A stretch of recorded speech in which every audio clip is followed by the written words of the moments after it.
Et bienvenue à vous sur Médien TV. Merci infiniment de nous faire confiance et d'être fidèles au rendez-vous d'On se dit tout. Alors aujourd'hui, ce n'est jamais assez de parler du stress au travail. On va aborder à nouveau cette thématique dans quelques instants. Mais pour l'heure, on va parler de kyste ovarien avec vous, docteur Hicham Ben Abbas Taji. Comment ça va, docteur? Merci, plaisir de vous avoir. Merci, Ramadan Moubarak. Alina Alexidi, merci beaucoup. Alors, les kystes ovariens, justement, on va essayer de comprendre qu'est-ce que c'est. Est-ce que c'est dangereux? Est-ce que c'est pas dangereux? Est-ce qu'on peut s'en rendre compte surtout? Parce que c'est surtout ça la thématique d'aujourd'hui. Est-ce qu'on peut s'en rendre compte? Oui. Est-ce que ça donne des signes? Mais avant, c'est quoi exactement? Alors, un kyste, c'est quoi? C'est une poche remplie d'eau. Okay. D'accord. Donc c'est de l'eau qui est à l'intérieur. C'est de l'eau qui est à l'intérieur. Enfin, de l'eau, du liquide, bien sûr, oui. Ça peut être autre chose. Alors, généralement, c'est très fréquent. Je veux dire, j'ai relu mes questions juste avant ça. 5 à 7% des femmes feront un kyste ovarien au cours de leur vie. Donc, c'est vraiment quelque chose de très fréquent. Et le plus souvent, dans 99% des cas, c'est bénin. Ça peut être même dans 90% des cas fonctionnel, c'est-à-dire que c'est juste un dérèglement lié aux hormones qui va faire donc créer ce kyste et qui va disparaître tout seul. Mais dans des cas, ça peut être des kystes organiques, c'est-à-dire des véritables tumeurs. Okay. Et malheureusement, ça peut être aussi des tumeurs cancéreuses. Et donc, c'est pour ça que quand un kyste a des critères particuliers, eh ben, il faut l'enlever pour s'assurer que ce n'est pas un cancer. OK. Donc, on va y aller petit à petit. Est-ce qu'il y a un âge particulier de manifestation des kystes? Non, à tout âge, ils peuvent apparaître. À partir de la puberté? À partir de la puberté, même avant. C'est vrai, c'est plus rare. C'est très rare d'avoir un kyste chez la jeune fille. C'est la petite fille dans ce cas-là. Mais ça peut exister. Okay. Et donc, généralement, là, c'est des tumeurs organiques qu'il faut quand même explorer. Okay. Maintenant, les kystes, il y a, je dirais, d'abord, savoir est-ce que c'est un kyste fonctionnel ou un kyste organique. Alors, un kyste fonctionnel, c'est juste un dérèglement des hormones. Vous savez que la femme, chaque mois, elle produit un ovule qui va aller être destiné à être fécondé pour justement pouvoir faire un bébé. Et donc, grâce à des hormones, notamment la FSH, la follicule stimulating hormone, qui va stimuler ces follicules ovariens qui vont donner donc cet ovule. Et des fois, un trop gros follicule qui va, il peut se kystiser. Okay. Et on parle de kyste après 3 cm. Deuxième des parties des cycles. Avant 3 cm, pardon, c'est quoi? C'est un follicule. On ne parle pas de kyste avant 3 cm. 3 cm, c'est grand quand même. Bon, parce que les follicules normaux sont à 24-25 mm. Alors, bon, il peut aussi y avoir des kystes plus petits, c'est vrai. Oui, c'est ça. Mais si vous voulez, en pratique, on parle de kystes après 3 cm. Il peut aussi y avoir des kystes du corps jaune, c'est-à-dire cette structure temporaire qui se forme en deuxième partie du cycle. Et tout ça, c'est des kystes fonctionnels, d'accord? Et la caractéristique d'un kyste fonctionnel, c'est que justement, il va disparaître. Donc, quand on va le recontrôler au bout de 3 mois, il doit disparaître. S'il persiste, c'est peut-être qu'il n'est pas fonctionnel, peut-être qu'il est organique. Alors, ce fonctionnel, est-ce qu'il donne des symptômes? Est-ce qu'on le ressent? Ce fonctionnel, oui, il peut donner des symptômes, mais le plus souvent, il est de diagnostic fortuit au cours d'une échographie. Mais tous les kystes peuvent donner des symptômes. Ils peuvent se compliquer en se tordant, par exemple. Il peut se tordre. Il peut y avoir donc donner de la douleur. Ouais. Il peut donner ce qu'on appelle de l'hémorragie intrakystique, c'est-à-dire un saignement dans ce kyste. Et donc le contenu, c'est aussi douloureux. Il peut se rompre. Voici les 3 complications et c'est une douleur aiguë qui va amener à consulter. Maintenant, quand vous avez de gros kystes, il peut aussi gêner. Il va donner une petite douleur chronique, une pesanteur. Il peut presser sur la vessie. Il peut presser sur le rectum et donc donner ce qu'on appelle de la polyachyurie, c'est-à-dire fréquemment avoir envie d'uriner, ou qui est carrément donner une constipation s'il appuie sur le rectum par derrière. Donc voici, grosso modo, soit on le découvre au cours d'une complication, soit on le découvre parce qu'il est symptomatique, il est trop gros, il donne de la gêne. Voilà. Est-ce que ça peut entraver justement aussi la fertilité ? La conception d'un bébé? Alors, généralement, non. Mais maintenant, il faut voir pourquoi. Est-ce qu'il y a un dérèglement qui a donné un kyste et qui va donner ce dérèglement, va entraver la fertilité. Mais un kyste en lui-même, bon, je dirais que quand on fait de l'assistance médicale à la procréation, il faut éventuellement ponctionner un kyste parce que là, il peut entraver la fertilité parce que par rapport aux médications qu'on va donner. Il y a quelque chose que j'aimerais donner. Il y a une maladie qu'on appelle les ovaires polykystiques et que beaucoup de gens appellent les kystes. En fait, dans les ovaires polykystiques, polykystiques, c'est une dystrophie ovarienne, c'est des ovaires qui ne fonctionnent pas bien. Et il n'y a pas de kyste, en fait, c'est des microkystes. Et les gens ne retiennent que le mot kyste. Mais par exemple, dans les OPK, les ovaires polykystiques, il ne faut pas opérer. Il n'y a pas d'opération. Alors que dans un kyste donc de plus de 3 cm, 3, 4, 5, voire plus, des fois 7, 8, 10 cm, il peut y avoir une indication opératoire.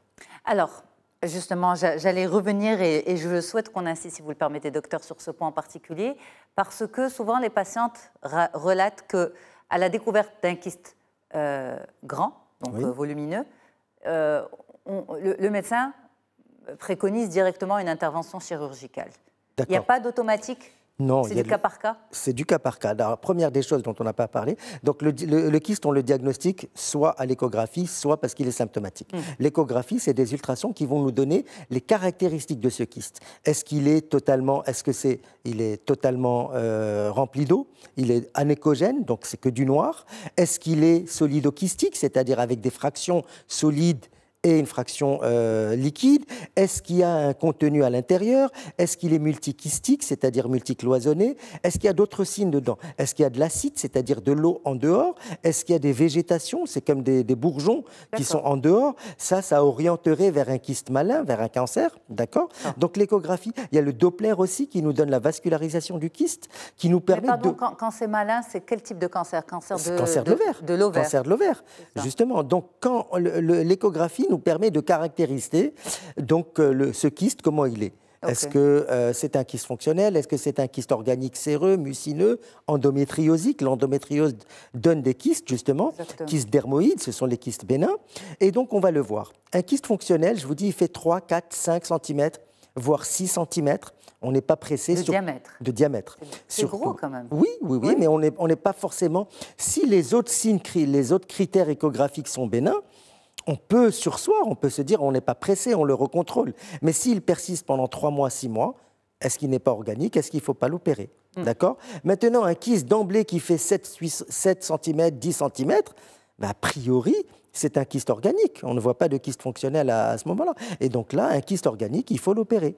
Pourquoi? Parce qu'il risque de se rompre, il risque de se tordre. S'il se tord, c'est l'ovaire. Plus un kyste est lourd, et puis, donc, il peut y avoir un effet de torsion parce que, justement, il va presser sur lui-même et se tourner et entraîner donc une altération, un arrêt de la vascularisation de l'ovaire.